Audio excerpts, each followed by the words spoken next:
बोलत नइखे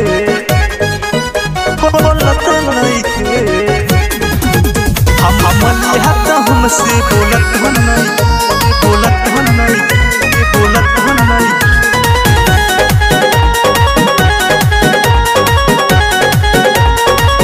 हमर मलिया तो हमसे बोलत नइखे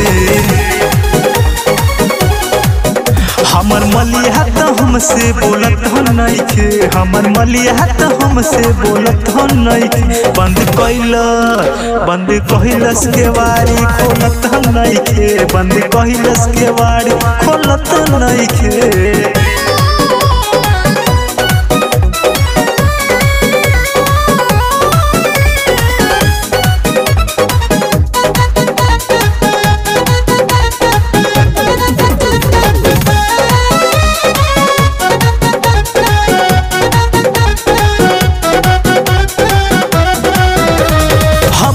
गली से उजाले हो पढ़े ताके तलाके की खोट जाई खड़े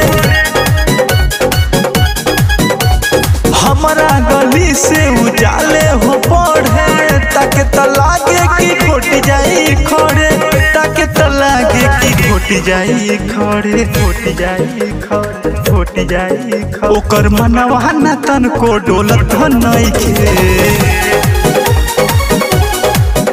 ओकर मनवा न तन को डोलत नइखे ओकर मनवा न तन को डोलत नइखे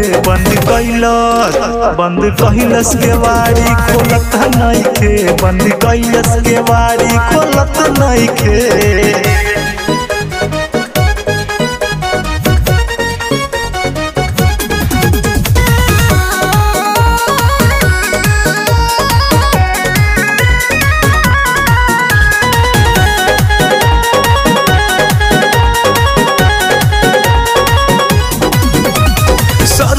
अनिल से कैले बटियारी राज सवरिया से कैलस